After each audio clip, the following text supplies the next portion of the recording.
Welcome to the Poker Boot channel. My name is Bruno and I am playing online poker. Actually, I'm getting At least that's the feeling I have. If you follow the channel, you know I play mostly live games and actually I hate online play. But with this coronavirus thing, like a lot of people, I decided to try and play online. What happened is most of my tricks, they are more applicable to the live games. I try to look the players on the eyes and try to understand what they have. I have this talking shit strategy that's basically to get information from players and try to disturb them to think about what they're going to do. And none of those things, they are really applicable to the online games. I was playing online, as you know, if you guys follow my channel, you see I'm live streaming some of the games. And one of my friends that is a poker pro, he's a fucking monster playing poker, he offered me to do a 30 minutes coaching session and tell me what are the things I should adjust to play online. And then I asked him, hey Dom, his name is Dominic, why don't we do an interview and let me put on the channel, because I'm sure there is a lot of people that have the same doubts I do, and this could be beneficial for a lot of people. So this is what we're going to do in this video. I'm going to be talking with Dominic. He's going to talk about the mental game, the strategy, the information you should focus about other players. So if you didn't do yet, subscribe to the channel now, share this video with your friends, and let's go to the interview. First of all, I appreciate you being here. So of course, I'm very thankful for you to offer me to coach me through this thing, right? So I have no experience online, as you know, and I'm trying as everybody else, So before you go, I'd like you, John, to just tell me and tell people a little bit about you, who you are, and what you do, and your relation with poker a little bit. For sure. Well, I've been a poker player for close to 20 years, and I've been a trainer in other aspects, not poker, for even longer than that. I started when I was high school as a tutor and became a technical trainer. That was one of the things I did in my career before I gravitated and moved over to poker directly. So I've been a pro poker player now for about 3 years, and I've been coaching privately and with a group and through a company called School of Cards for about 2. So that's really what all my focus is on poker in terms of how I make income. So I do it by playing. Before I had a part-time job as a prop a couple days a week where I got this little side income, played some limit poker, just kind of break up the monotony of doing no limit all the time. And then also as a coach, like that's how I make money. And I study the game a lot, both theoretically and in terms of how to adjust to live players and that dynamic and all that cool stuff, right? So I really love No Limit Hold'em because you have that mix of strategy and psychology. So I started with Limit years ago, but it's more math-based and it's not quite as fun, right? You can't play 7-5 suited or those kind of cards that you like to play in Limit. It's just not a thing. Yeah. But in No Limit, you could do that. So that's me. That's what I do. Yeah. Yeah. The one thing I remember of you, we play in Vegas, right? So the one hand I check raise you twice, and you call me with I don't know, maybe you have like 4th pair, and you called me for some reason. Third pair, but I blocked the nut straight. Oh my gosh, and I was just like, man. You're full of it here. I'm holding on. I hate good players, man. But it is what it is. So yeah, I do appreciate that, Dom, and I guess we can go. So you have seen myself streaming a little bit. So what would you get from me? I mean, I think I'm kind of I don't know what to do online, to be honest with you. That's my feeling. Because live, usually what I do is I play like a jerk on the first hour. Mm-hmm. And then I get a lot of value from people, right? So online, I play like a jerk and I lose money and then nobody pays me off. So, and then I know it's way more balanced. I have to do way more things, but you are the professional. You tell me what I should do here. Well, I'll tell you, and then I'll tell for your listeners and watchers. Right, there's a couple different things. Um, the there's two really important things. One, I'll tell you right now that doesn't apply to you that much, but a lot of the people that are watching, it will apply to them. So it's really important. And then there's one really important strategic tip, and I'll leave that towards the end, and we'll kind of talk about it near the end of the video and go into it a little more detail. But the one thing that is the most important for online poker that people don't understand coming from live is really the mental game. And you've actually done a really good job of that, of composing yourself. I know that Hmm. from playing live and using that image, you have to really have a lot of self-control to look like a maniac and not always truly be one.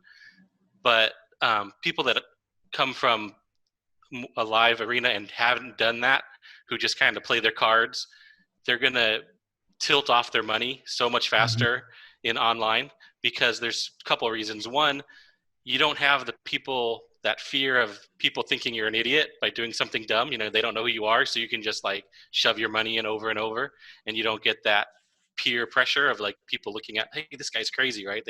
You can just donk off your money.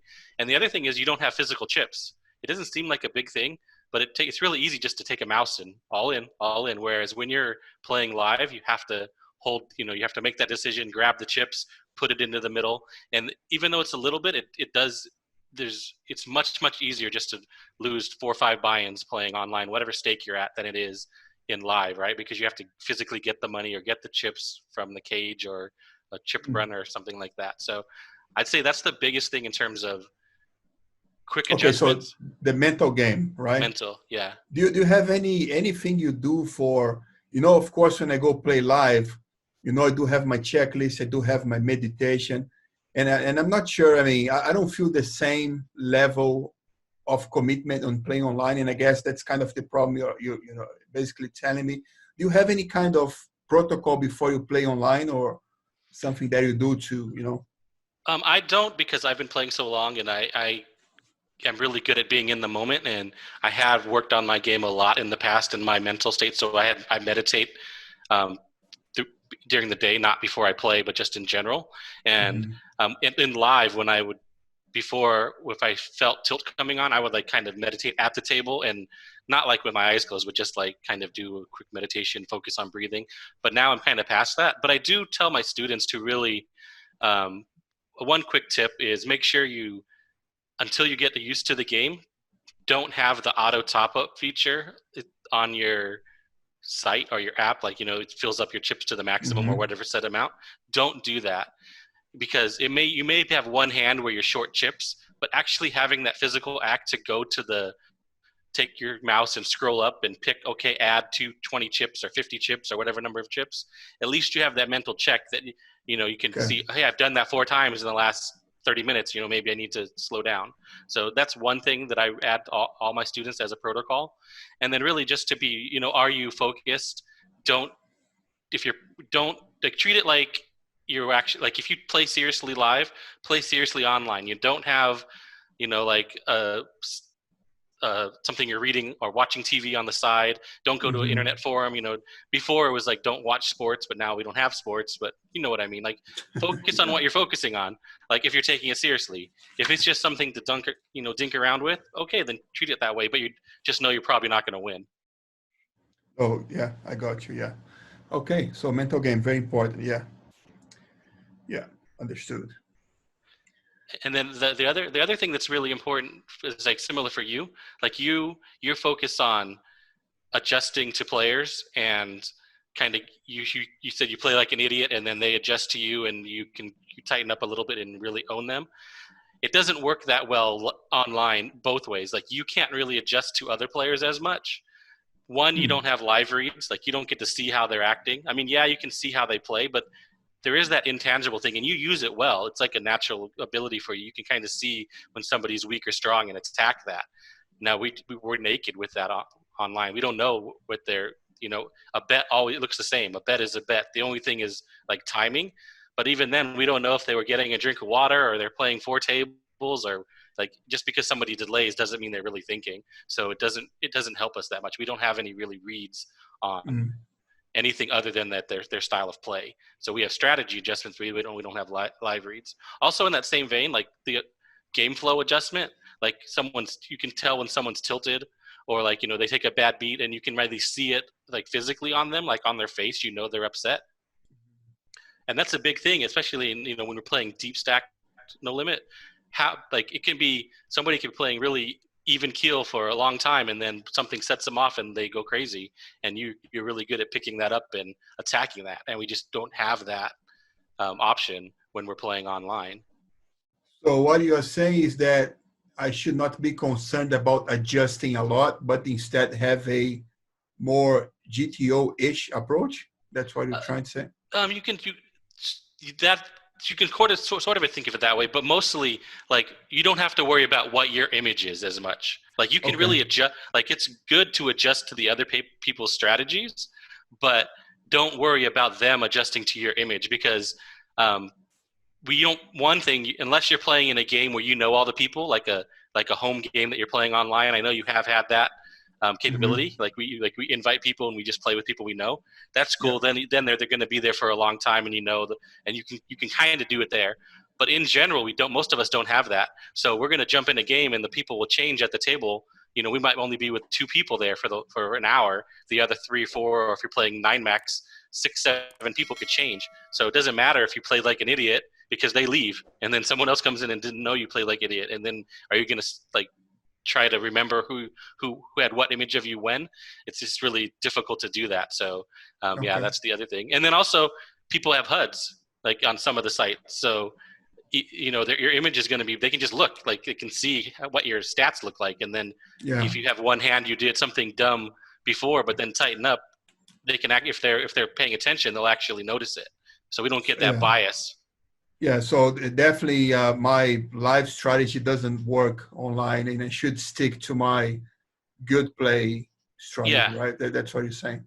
for Okay. sure. Yeah, that's the biggest thing that I would advocate for you and for anybody.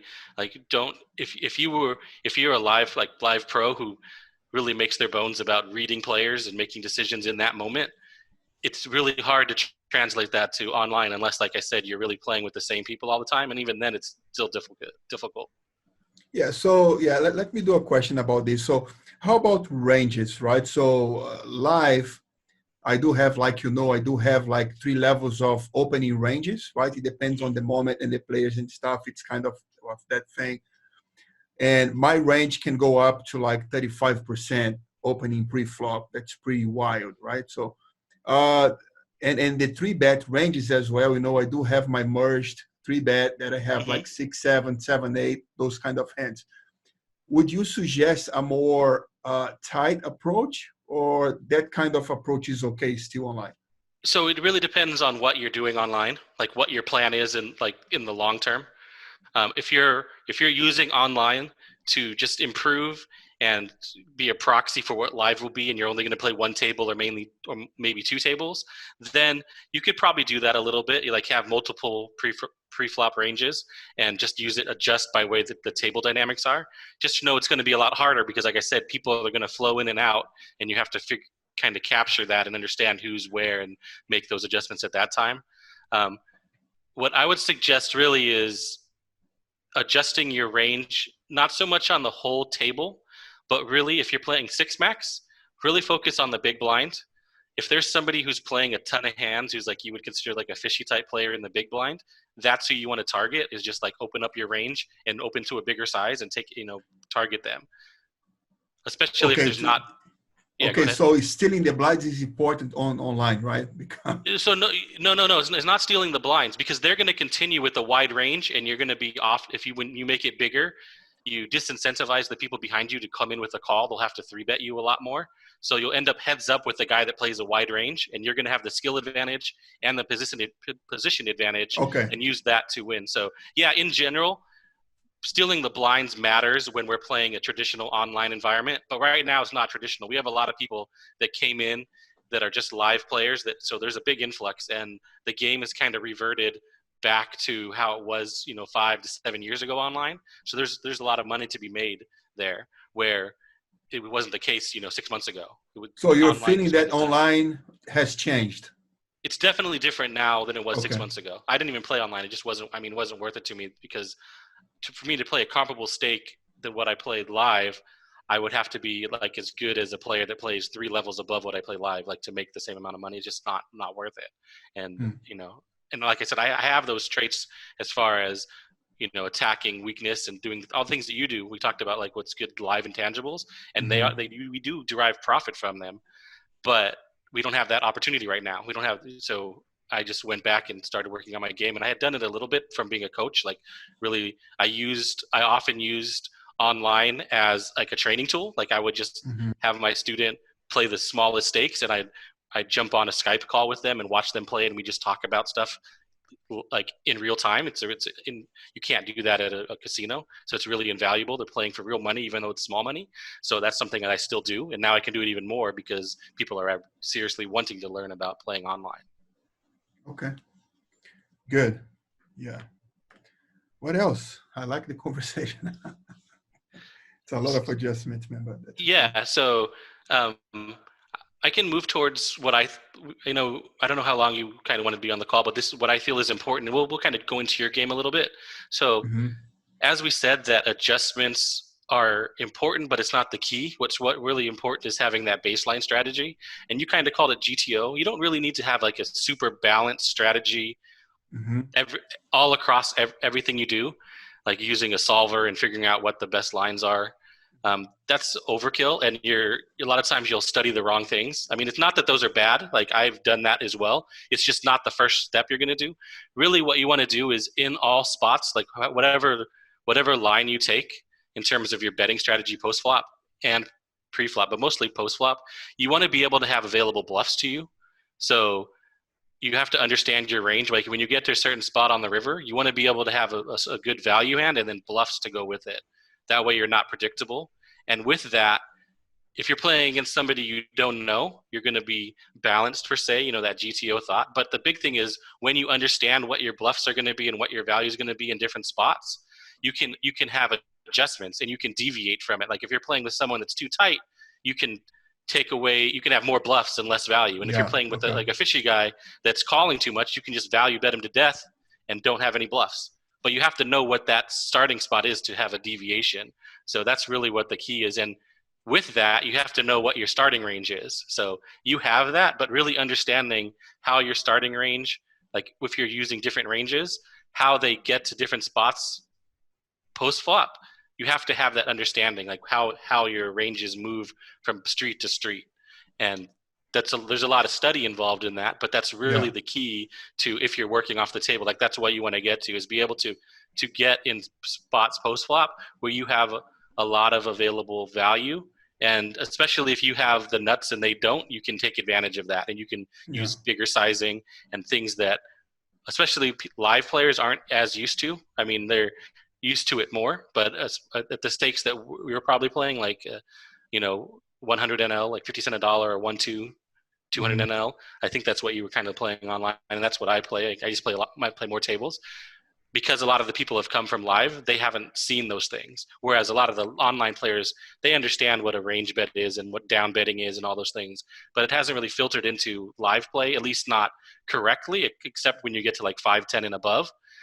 So there's an opportunity to use that. And then the other cool thing is, as you learn it now, when we get out the house, when this this COVID thing goes away, I'm sure you're going to be going back to your rooms in Texas. Sure, yeah. And if you're playing 5-5, your 5-5 is uncapped. That's like a 10-20 game kind of some other places. Yeah, and that's correct. and even though there's crazy action, there's some good players there too. And having that understanding now, you'll be able to take it to that game and really have both sides of the coin. You have the strategy, and you also have the adjustments you can make by metagame, your image, and adjustments from strategy. So that's really what will be really great for you. Yeah, so if I just confirm I understood right. So right now, my strategy is kind of raw aggression, right? Mm-hmm. With some understanding of the players, right? So I understand that basically now I do have to kind of study my range street by street and do understand what's the base approach for each part of my range, right? Instead of, betting every flop that I raise pre-flop, I do have to understand, okay, on these flops, I would continue with this part of my range. I'll check call this part, I'll check raise that part, or or more important online than it is live, right? Yeah, especially if you're against an unknown player. You're going to have more unknown Yeah. players to start with, and then you can change those lines based on the player type. Like you Yeah. should be bluffing, but then this guy you don't need to, so you can delay. Like he's aggressive, so you can delay your C bet if he checks on the turn. Like you're out, you're in position. You check it back. If he checks on the turn, he's probably doesn't have anything, or because he would have stabbed, and you can bet like 100% of your range and just make money. Or you can. There's some people that'll call really wide on the turn and fold the river, and you can just bet twice with 100% of your range and print money. But you have to know what your base strategy is before you can make those adjustments, or else you're just kind of clicking buttons, and sometimes it works, sometimes it doesn't, and you don't know why it works when it does work. Okay. Good. Okay, understood. Yeah, I have to do some work on the base strategy, review my ranges, pre-flop ranges, and lines on flops and turns and rivers, right? So I Correct. was really thinking about not bluffing any rivers anymore because no bluff did pass as of yet online on the river. But Yeah, so I that's think the cool thing too, right? If you're playing against somebody who doesn't fold, don't bluff. Like there's that saying, "Don't bluff the fish." It's the yeah, truth. I mean, like you don't have to have any bluffs if you know that they yeah, don't fold enough. If they always overcall, like underfold on the river, you don't have to have bluffs. You just have a bet all your value, and then you don't have to just only bet the nuts. So you can bet the more they call poorly, you can start going down on your range of what you think is a value bet, and big sizing too. Like use all yeah. those things at the end, and you can make a lot of money. So tell me what you look for when you look on the HUD. So right now, myself as a non-online player, I do look at the, of course, VPIP, right? So Hmm. I do understand that if the guy has a higher VPIP, he has a weaker range post flop, and then you can attack that, right? So usually those guys they are playing kind of fit or fold on flops, some of them, right? But Hmm. and then you can kind of adjust. Then pre-flop raise, I look at that as well, and three bet pre-flop as well, because if the guy is raising most of the hands and he's also three betting part of his range, unless if he's a maniac, he's a better player than the fish, right? Hmm. Now, I mean, I'm going the right direction. Is there anything else should I be looking on those things or what? I mean, you can get a little more detailed. I mean, there's one good thing, right? So you're going to look at the the PFR and VPIP, like you already talked about them, but the further they are apart, the more you know that they're fishy. Like, so if Yeah. they're like more than 10 points apart, no matter where they are, they're going to be most likely a losing player. I mean, maybe not now because the fields are so so much softer than they were, but Mm-hmm. traditionally, anybody that's 10 points apart is going to be a losing player. And then anybody that's playing like more than over, you're playing six max mostly, right? X max, yeah. Yeah, so anybody in the high 30s, like above 35, 36, is going to be a losing player. And the higher they go, the more they're going to be losing money. It doesn't matter if they do it aggressively or passively. There's no way they can construct a range where they can make money consistently when you're playing Mhm. like 40, 50, 60% of hands. So that's like base level. Like you already kind of knew what to look for.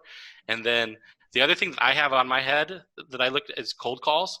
So that tells me how often they call raises. Like if a cold call percentage means, Pre-flop. yeah, so it's called cold call percentage. So basically, if there's a raise in front of them, how often they just call that raise. So there are some people that have a high VPIP and a low Mm-hmm. PFR, but also a low cold call. So that means they just limp in a lot, but they don't call raises. And there are other people that have a high cold call percentage. So people like that, I really like to size up and attack them when they're in the blinds, like I talked about before. Like that's how I target someone who's I know is fishy. Is that I see that cold call stat is like above 15 or 20. They just Mm-hmm. call raises nonchalantly. So I want to get in pots post flop where I have a better range than they do, and I know I'm going to outplay them and make money. So that's like really the big way you target players. Okay. And Good. and Yeah. and then I also have one more line of stats that are basically how they respond to bets pre-flop. So like how often they fold to steals from the blinds. Like if they're in the blinds, even though stealing the blinds is not that important right now, in the long run, if you continue to be playing online in the future, it Mm-hmm. will go back to how it was. So if there's two people to my left that both have high fold to steal stat, that means I can just raise the button with any two cards because they neither of them defend the small blind or the big blind enough. Okay. And Okay. in that line for me, I have fold to steal, and I have how often they fold the three bet and how often they fold the four bet. So I just have like, so those are basically my stats. Is on the top line I do how like their VPIP and PFR, and the second line I have a little stat whether like how much they win or lose in big blinds per 100, and Mm-hmm. next to that I have cold call, and then the third line is how aggressive they are. So I have how often they 3-bet in position, 3-bet out of position, and 4-bet. And then the last line is how they respond to aggression pre-flop. So like when they fold to steal, how often do they fold to 3-bet and how often they fold to 4-bet.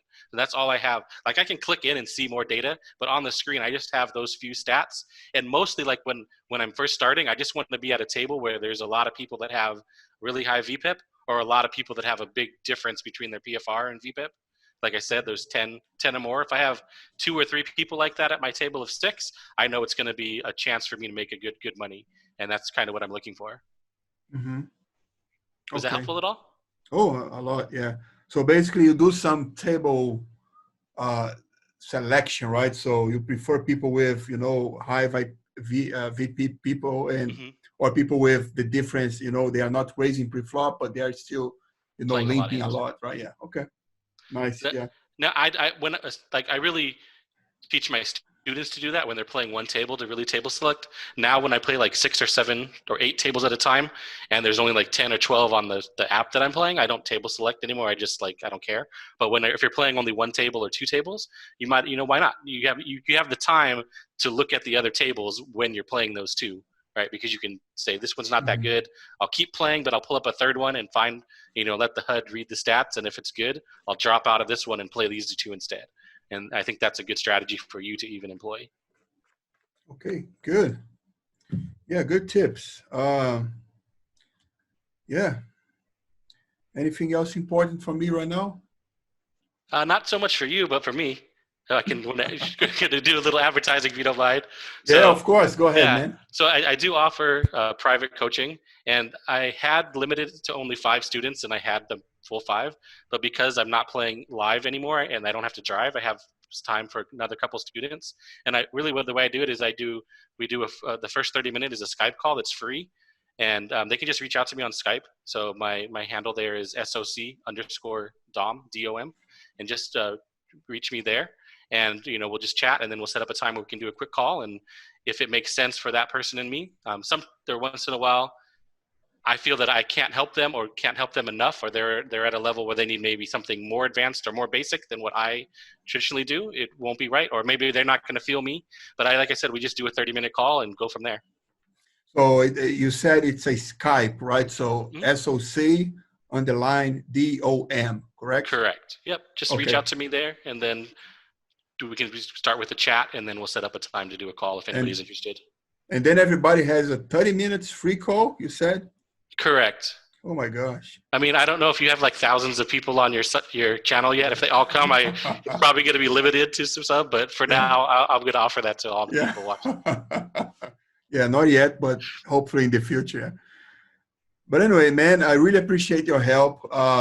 Yeah, for people that are watching, basically, Don, he reached out to me. We studied together for a long time, and he said, "Okay, Bruno, I'm more than happy to help you a little bit. I really appreciate that. I guess you were tired of seeing myself suffering on the stream, right? But I thought you yeah. were going to become a PLO pro, so I just let you be. And then when I saw you went back to hold him, I'm like, Oh I my got to help gosh, you out, man. bro. Come on, brother. I saw some plays I didn't like. I know Oh, you're no, live, yeah, but when you're yeah, online, you got to play a little yeah. bit tighter sometimes. So Yeah, but I really appreciate the help, man. And you're yeah, for welcome. sure, we're going to post the contacts for Don on the description of the video. Please reach out. 30 minutes free. I mean, I would not lose that opportunity, right? But anyway, so thank you very much, man. I wish you good luck, and once again, I really appreciate you being here. Okay. Thank you too, Bruno. Good talking to you. If you like this video, please hit the like button, leave me a comment, and subscribe to my channel. That's the only way I know that I should continue doing those videos.